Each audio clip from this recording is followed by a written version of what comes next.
Hi, my name is Avery Hill. I'm the school social worker and homeless liaison for Solanco School District. Um, so I've been doing this for 15 years, which sounds crazy at this point in time.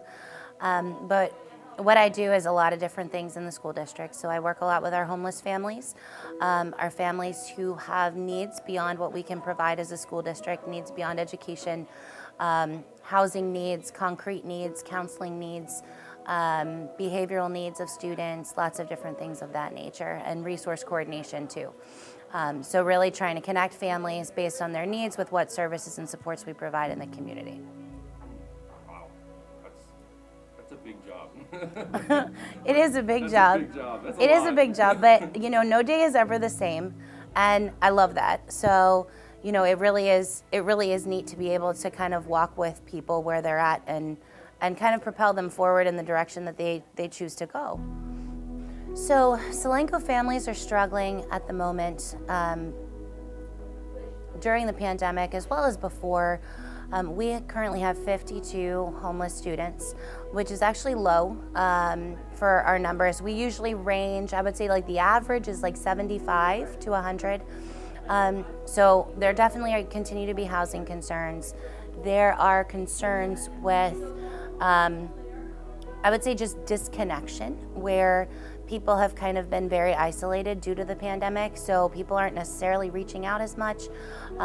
People aren't necessarily, we're kind of figuring out their needs as we go, where we'll have some students who are online and we can't reach the family and they've gone dark. They're not doing any work online. And so it's kind of like detective work in terms of like, oh, well, they got evicted, but they don't move because when we had the closure, the computers turned into school. So we're no longer looking at it as like a physical building, as in like, yeah, I should let the office know that we've been evicted and we're living out of district or we're doubled up here, where it's like, I still have school because it's on my laptop and it's right here. I'm not able to do it at the moment, but that's gonna change.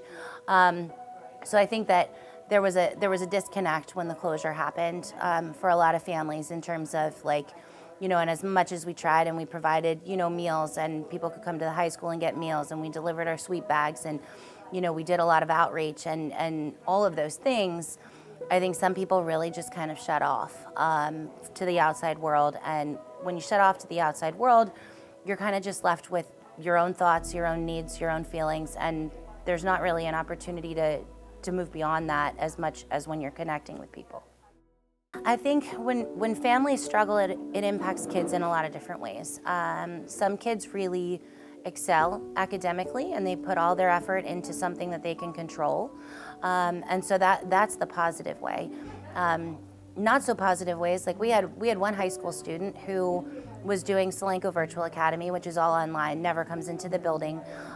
Work wasn't getting done. Well, we couldn't reach them by phone, we couldn't do anything, so I went out and did a home visit. Come to find out, they've been really struggling financially. They're behind on rent. Dad hadn't been able to afford his diabetic medication for 3 months. Mom's high blood pressure had skyrocketed. Internet had gotten turned off. Like all of these things, they were out of food completely. And those are the type things that like we don't know about until we go out and do that. And we don't know about it until we go out. And what we know as school is that this child is not doing work. But what we don't know is why. And there can be a lot of different reasons why that we as people who are adjusting and who are financially stable aren't necessarily thinking about, but they're huge. So transportation is a huge need. There are a lot of families who don't have transportation in our district. They don't have reliable vehicles. They don't have friends or family who are reliable rides. It puts a real hindrance on being able to get a job, to being able to keep a job, being able to get to doctor's appointments, counseling appointments, Solanco Food Bank, Solanco Neighborhood Ministries, different services out there, the grocery store, where families just really struggle because they don't have that. Add in, okay, if you didn't pay your cell phone bill, you now have absolutely no way to contact anyone.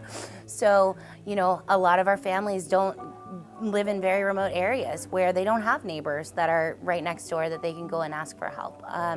So transportation is a huge barrier that a lot of our families face. Red Rose doesn't come past Willow Street, and the bus route from there is very scattered in terms of there's not a whole lot of options in terms of when you can ride into Lancaster City or not.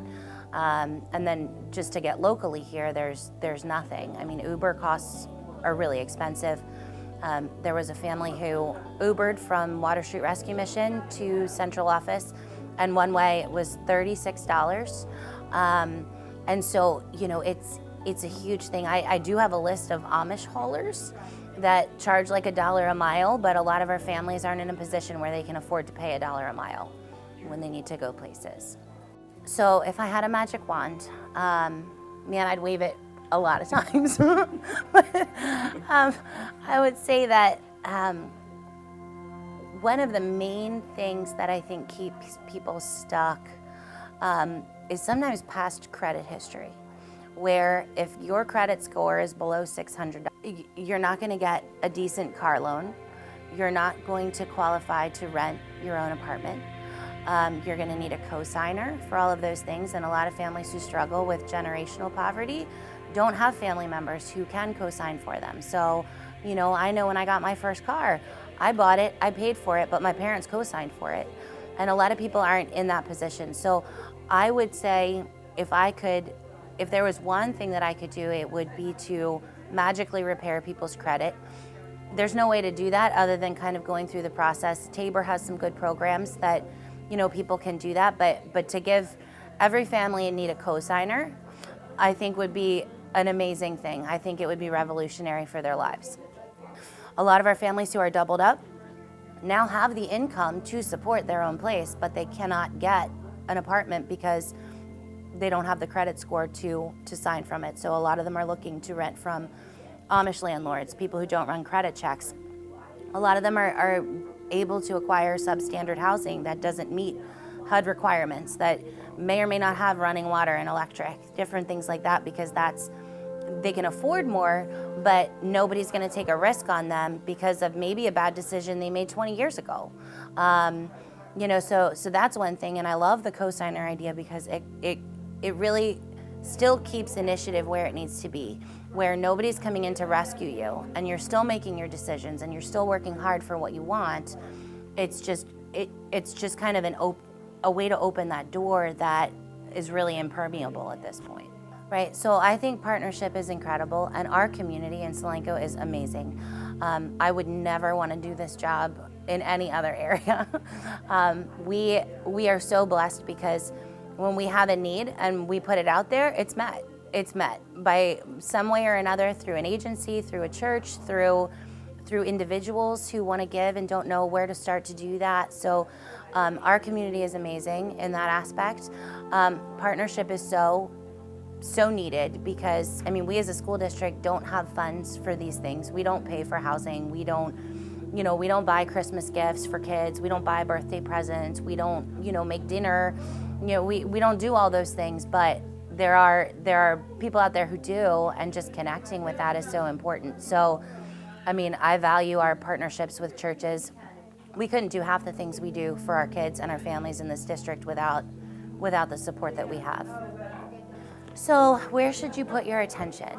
I think that answer is kind of trifold. I think, first of all, with the pandemic, the foremost thing we should be doing is connecting and kind of helping people reconnect, because I think so many families and so many kids and just people in general have become so disconnected. I don't think we even realize how disconnected we've become half the time. Where, we've kind of isolated in because of need and because of safety and social distancing, but I think we really haven't had that many opportunities to practice our social skills and our connecting skills and our ability to really live in conjunction with others, where we've kind of brought things back to that nuclear family unit, and that's where it's kind of been for a while. So I just think outreach is so important. I would say number 2, transportation, I think would be huge. Love Inc. in Lancaster runs a program with volunteers where they provide transportation services.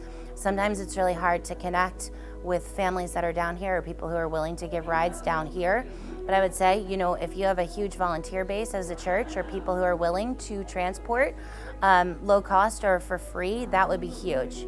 Just giving people rides to the grocery store, doctor's appointments, therapy appointments, things like that. Just like putting it out that, hey, we have this group of people, and if you give us, a week's notice or however much notice you can give us that you need to go somewhere, we'll schedule that. So I think that's a huge way that individuals can help in a really pretty non-committal way, where, yeah, I'm free, no, I'm not. So I think that would be another one. Transitional housing is always huge. We always have families who, don't have anywhere to go, and then we route them through the 2-on-1 system in Lancaster County, which you have to be on the street and actively not housed in order to qualify for the CHART program from Tabor. And I don't personally feel that that's good enough. I don't want any of our kids spending a night in their car or on the street to qualify for that. So it's something involving transitional housing. And I think a lot of times when you say transitional housing, people think of, oh, we're going to put Water Street Rescue Mission down in Solanco. And I don't think it needs to look like that. It can look like subsidized hotel stays. It can look like, mentor families. It can look like, we have this apartment available for X amount of days. It can look like something very, very brief, or it can look like something longer term, kind of like Timberline has transitional housing cabins at their church. But I think transitional housing is huge, and I think people keeping people in their community of origin down here is huge as well, because Lancaster City is really foreign to a lot of our families, and they would absolutely prefer to go camp at Muddy Run than they would to go into supportive housing in Lancaster City.